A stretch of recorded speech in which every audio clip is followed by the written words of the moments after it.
नमस्कार दोस्तों, मैं हूँ राहुल राय और आपका स्वागत है मेरे YouTube channel physics by Rai sir में। हम बात कर रहे हैं हर टॉपिक के टॉप 100 क्वेश्चंस की।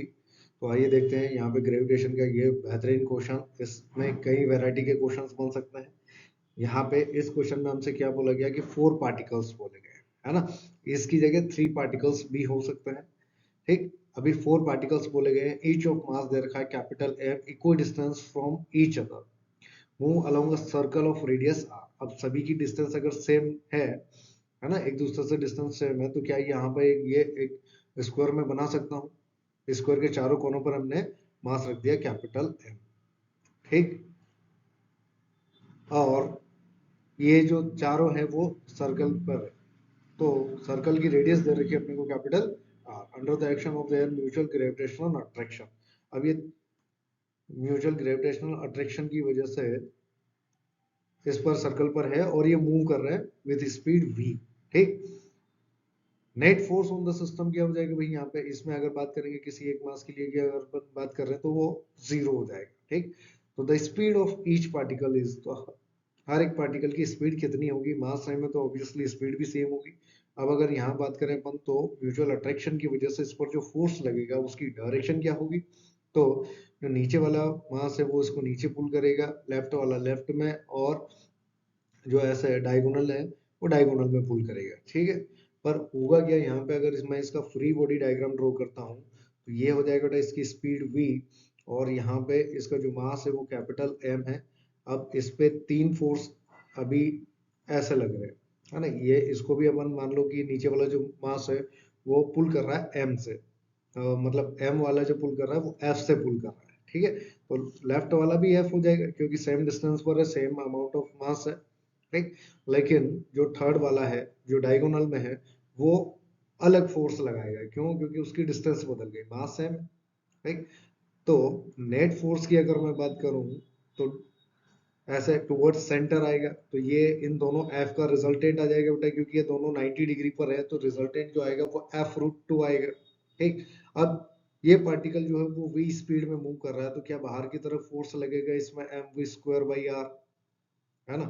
अब हम इसको सॉल्व करें आगे तो कैसे सॉल्व किया जाएगा कि यहाँ पर जो एफ नेट लग रहा है टुवर्ड्स सेंटर वो इसके बराबर हो जाएगा M V square by R के, है ना।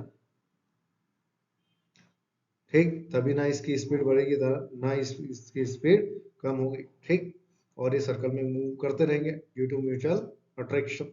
अब आर और ए हमारे पास दो वैल्यूज है, हमने यहाँ पे मान लिया कि इन दोनों के बीच का जो डिस्टेंस है मासेस के बीच का वो ए है, मतलब एक स्क्वायर बना लिया हमने ए साइड का। लेकिन हमें जो वैल्यू दे रखी है वो तो रेडियस दे रखी है आर। तो आर और ए का क्या रिलेशन बनेगा कि अगर अपन यहाँ पे डायगोनल में बात करें तो क्या लिख सकते हैं बेटा इसको, ए रूट टू, है ना। Diagonal of the square equals to क्या हो जाएगा, डायमीटर ऑफ द सर्कल, और वो कितना है 2r।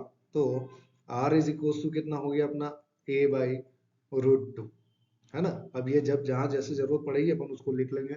फिलहाल के लिए अगर अपन यहाँ पे बात करें तो फोर्स कितना बनेगा अपने पास में कि एफ डैश की वैल्यू की बात करें तो वो कितना जी एम स्क्वायर, है ना। एम वन एम टू लिखते हैं तो एम स्क्वायर अपॉन डिस्टेंस की बात करें तो डायगोनली वाला हो जाएगा, एफ डैश अपना जो है वो डायगोनल के लिए है तो ये हो जाएगा बेटा ए रूट टू इसका स्क्वायर, प्लस दूसरा वाला कितना हो जाएगा जो लेफ्ट में और जो डाउन में उस मास की वजह से, तो G M square by A square equals to M V square by R square R. ठीक, अब हम क्या करते हैं यहाँ पे इस आर को कन्वर्ट कर लेते हैं, है ना। बाद में भी अपन इसको कोई दिक्कत नहीं, कन्वर्ट किया जा सकता है। तो इसको मैंने लिखा ए बाई रूट टू। ठीक, और यहाँ पे क्या हो जाएगा आपका एक एम कैंसिल आउट हो जाएगा। ठीक है, अब आगे देखें अपन तो ये क्या वैल्यू बन गई कि जी एम मैंने इसमें से कॉमन कर लिया, ए स्क्वायर भी मैंने कॉमन कर लिया, ये बचा 1/2, और ये कितना बचेगा यहाँ पे आपका, और ये था एफ रूट टू, तो यहाँ पे हो जाएगा बेटा 1/2 plus root two equals to V square by A, और रूट टू कहाँ चला जाएगा, ऊपर चला गया अपना। ठीक है, इस तरीके से वैल्यू बनी अपने पास। अब एक ए भी कैंसिल आउट हो जाएगा अपने यहाँ पे। तो v इज इक्वल टू कितना हो जाएगा भाई, यहाँ एलसीएम ले लिया जाए इस तरफ, तो ये हो गया बेटा जी एम, और ये होगा आपका 1 + 2√2/2, और ये √2 इधर डिवाइड में आ जाएगा, तो ये /√2, और यहाँ बचा हमारे पास एक a बचा है ना, तो ये a हो गया, और इसका हम क्या ले लें, हम स्क्वायर रूट। तो v इक्वल्स टू क्या वैल्यू आ जाएगी अपने पास में, ये 2√2 है, रैशनलाइज कर दे इसको, क्या a को हम r की टर्म में कन्वर्ट कर लेते हैं, है ना, तो क्या हो जाएगा ये अपना जी एम 2√2 + 1 बाई, ए को मैंने आर की टर्म में कन्वर्ट किया तो ये √2r हो जाएगा, तो ये 2√2 इंटू √2r, है ना। अब ये जो बनेगा वो क्या हो जाएगा आपका, इस तरीके से रूट जी एम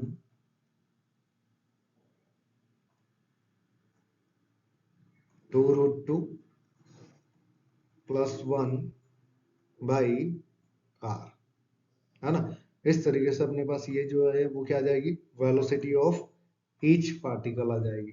ठीक, अब इसमें क्या नया हो सकता है, तो यहाँ पे ऐसा भी हो सकता है कि आपको एक सर्कल दिया हो और उस सर्कल में 4 की जगह 3 मास दिए हो, तब भी ऐसी सिचुएशन बन सकती है, तब भी आप इसको सॉल्व कर सकते हैं आराम से, जैसा मैंने आपको ये बताया है बेटा। यहाँ पर इस तरीके से ये सेंटर ऑफ द रेडियस हो जाएगी और ये साइड ए हो जाएगी। ठीक, तो ऐसे क्वेश्चंस और बहुत सारे, कई सारे क्वेश्चंस आपको अलग अलग मेथड वाले मिलेंगे, तो फटाफट लाइक करें, सब्सक्राइब करें और शेयर करें, क्योंकि कर भला तो हो भला। Thank you.